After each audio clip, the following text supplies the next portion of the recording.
में solar panel कैसे काम करता है। बहुत से लोगों के घर में सोलर पैनल लगा होगा, लेकिन ये कैसे काम करता है किसी को भी नहीं मालूम होगा। लेकिन आज के इस वीडियो में आपको मालूम चल जाएगा।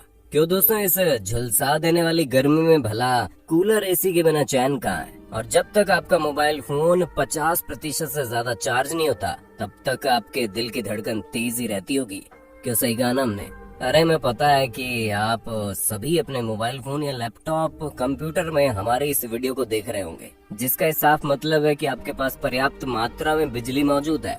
पर क्या आपको पता है, हमारी पूरी पृथ्वी में जितनी बिजली इस्तेमाल की जाती है, उसकी 10,000 गुना ज्यादा पावर हमारी सोलर एनर्जी जनरेट करती है। अब आप खुद ही सोचिए कि अगर पूरी दुनिया में सोलर पैनल लगवा दिए जाएं, तो पूरी दुनिया का नक्शा ही बदल जाएगा। और जहां न सिर्फ हमारे पास पर्याप्त मात्रा में बिजली होगी, बल्कि उन बिजली की दर भी बहुत ज्यादा कम होगी। लेकिन ऐसा क्यों नहीं हो पा रहा है, और क्यों पूरी दुनिया प्रकृति की इतनी अनमोल चीज को यूं ही जाया कर रही है। आज की इस वीडियो में मैं यानी आपका दोस्त विशाल प्रजापति आपको बताने वाला हूँ, इसीलिए इस वीडियो को लास्ट तक जरूर देखिए।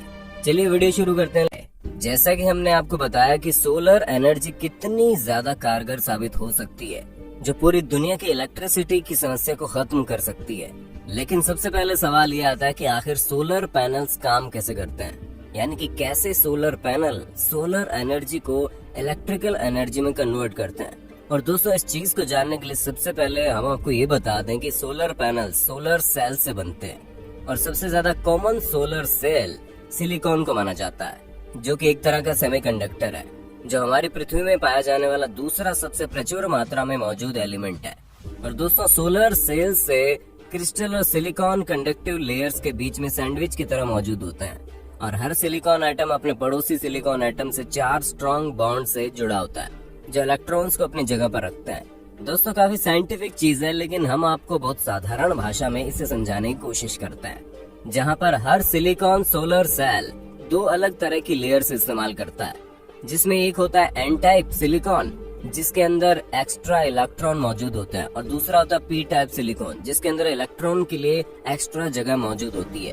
और जब ये दोनों ही अलग अलग तरह के सिलिकॉन लेयर्स मिलते हैं, तो इलेक्ट्रॉन पीएन जंक्शन में घूमते हैं, जिसमें एक तरफ इलेक्ट्रॉन पॉजिटिव चार्ज छोड़ते हैं और दूसरी तरफ नेगेटिव चार्ज क्रिएट करते हैं। दोस्तों, अगर आप सोलर लाइट के बारे में सोचेंगे तो आपको ये ख्याल आएगा कि इसमें बहुत ही छोटे छोटे पार्टिकल्स मौजूद होते हैं, जिन्हें फोटॉन्स कहा जाता है, और ये सूरज की रोशनी के साथ निकलते हैं। ऐसे में दोस्तों, ये फोटॉन्स जब काफी हाई एनर्जी के साथ सिलिकॉन सेल से जाकर मिलते हैं, तो इलेक्ट्रॉन के बॉन्ड से जाकर टकराते हैं, जिसकी वजह से होल बन जाता है, और फिर नेगेटिव चार्ज इलेक्ट्रॉन अब पूरी तरह से मूवमेंट करने के लिए फ्री हो जाता है। इसी वजह से दोस्तों, जितने भी इलेक्ट्रॉन है वो सेल के टॉप में मौजूद मोटी मेटल की फिंगर्स में जाकर कलेक्ट हो जाते हैं, और वहाँ से ये एक्सटर्नल सर्किट में फ्लो करते हैं, और तब जाकर इलेक्ट्रिक एनर्जी बनती है। वैसे ये तो काफी साइंटिफिक भाषा हो गई, लेकिन अगर हम आसान भाषा में आपको समझाएं तो सिलिकॉन एक सेमीकंडक्टर है, यानी कि ये कंडक्टर का भी काम करता है और इंसुलेटर का भी काम करता है, जहाँ इसमें 2 तरह के टाइप होते हैं, यानी पी और एन।